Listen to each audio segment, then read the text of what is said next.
You're going to agree with me that this country has gotten crazier over the past few months. Few months is even an understatement. In the past few weeks, the country has gone crazy. I mean, for those of us who had or those of you who had Japa plans on the way, you would realize that the cost of Japa just went up by a couple of millions. And that means for some people, it's going to be put on hold, and then we have to find a way to survive in this country. So, this is why I am making this video. Ladies and gentlemen, welcome back to my YouTube channel. My name is Trinity Iyenebong Udwa. For those of you that are just joining us, and if you are just joining us for the first time, don't forget to like, subscribe,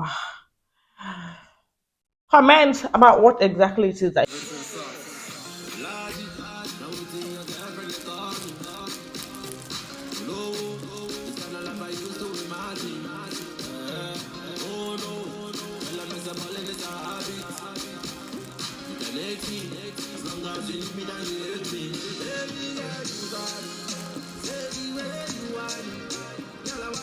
Driving you crazy about this country. Okay, I'm sorry. I think my voice just went up a bit.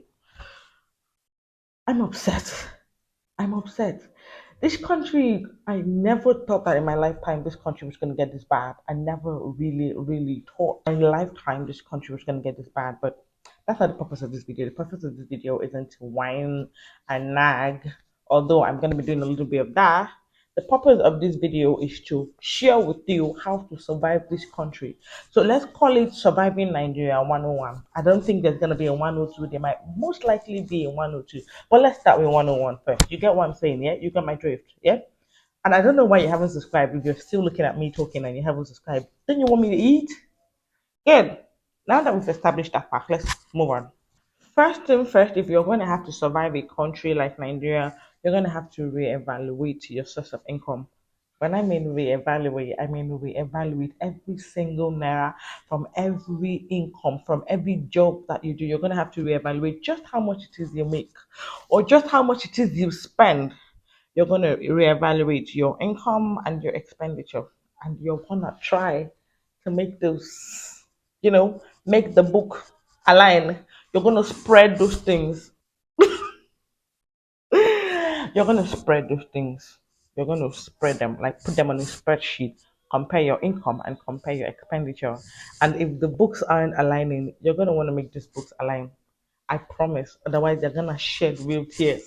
You're going to want to have to make that. I'm done. Okay. Enough of that. Enough of that. You want to make sure that your income and your expenditures are aligning. You're going to want to make sure that your expenditure is not above your income. Because most of the time, in a country like Nigeria, it is. That's the case.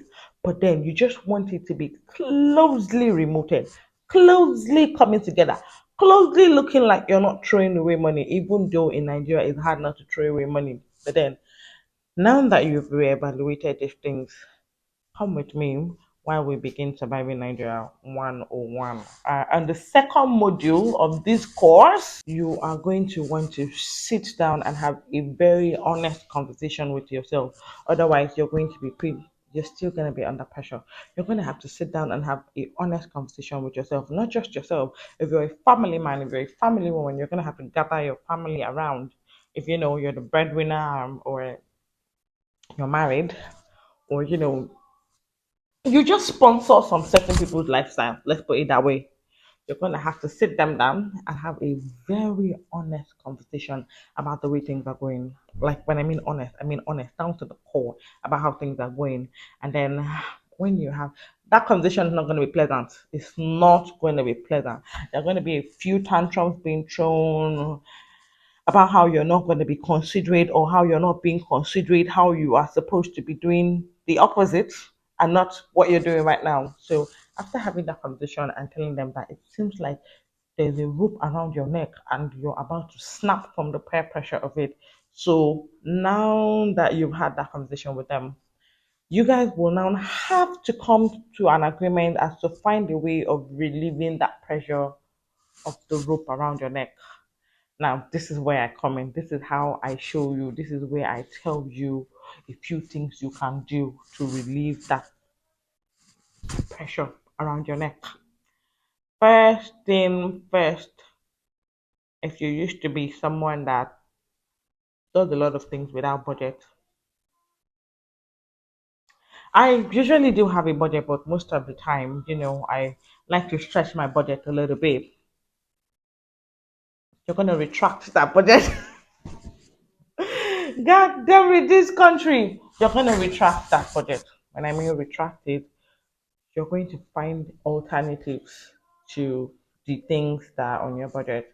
For example, if you're a fan of Milo and you feel like Milo is a bit on the high side now, you want to try other chocolate beverages.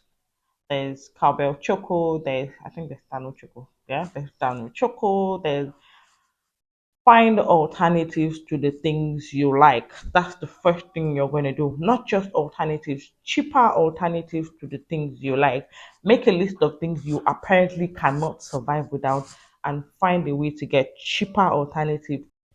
Now that you've made a list of those things, it's time to go to the market. Yes? Now is not the time to have a one place. This is the place I always get all my things from. The place you always get all your things from is trying to survive. Now, when you get to the market, you're going to walk around, compare prices, go to a different store. If you feel bad about, oh, not letting my customer know that, you can always follow the back, or you can pretend you're going somewhere else and then come back. Walk around, visit 3 to 4 to 5. Just condemn the whole day if you know that you're going to the market. Walk around and find altern and check out the prices, like compare prices. I know that okay, one store might not definitely have cheaper alternative of everything you're looking for, but if they have cheaper alternative of some certain things, get that. Move to the next store that has a cheaper alternative of things you're looking for. Just walk around the market. Okay, now is not the time to be sentimental to say yes. I have this one particular thing that I just go there, or I send them a list and they get me all the things that I. You're gonna have to do that work on yourself if you want to survive Nigeria, because everybody's just trying to find extra sources of drawing in the cash. I don't know if you get what I'm saying. Now, second of all, if you are the supermarket person like I am, I still am anyway. If you are the supermarket person, God, my fringe is getting in my face. Give me a minute. I do not understand why this wig is trying to embarrass me today, but then let's continue. So what was I saying? I'm like, you should go to different stores and compare prices. Now, and after you're done, I think I would say all that. If you are a supermarket girly or guy, I hate to break it to you, but you might have to want to ditch them for a bit. Now, I always divide my groceries into two. You get things that I get from the market and the things that I get from the supermarket. But lately, I have been shortening the list down of things that I actually get from the supermarket and then getting them in the market. Because because supermarket prices are suicidal. The supermarket prices are low.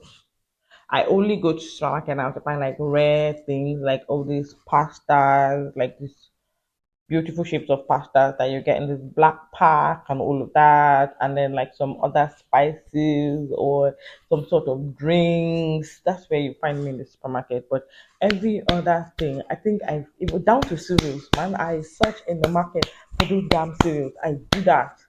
So you're going to shorten the list of the things you get from your supermarket and add them to your market.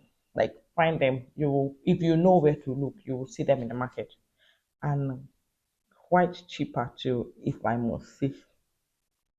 This is a trick. I'm just telling you how far. Okay? No offense to supermarket businesses. I'm just trying to tell Nigerians that there's a way to survive this thing. We're gonna have to survive it. Good. And then another thing that I'm also going to tell you is that you should buy things in bulk. Buying things in bulk have always been way cheaper than getting them in pieces. Honestly speaking, they've always been way cheaper than getting them in pieces. Get them in bulk. If you're a spaghetti fan, try get a carton of spaghetti, half carton of spaghetti. It serves you in the long run. They've always been cheaper than buying the main, like buying pieces. Oh, I consume 5 spaghettis in a month. I'm just gonna get five. You're buying them at a retail price. Try to get them in bulk. They favor you better. Anything you're buying that you can afford to buy in bulk, please buy them in bulk. Even if it's meat, it's down to meat, down to seafood. If you have a good working deep freezer refrigerator, you can always freeze those and preserve them properly. Get these things in bulk.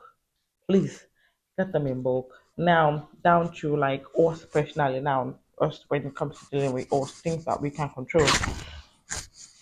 Next thing that you're gonna wanna do. Now is not the time to have people squatting with you. When I mean squatting, hear me out.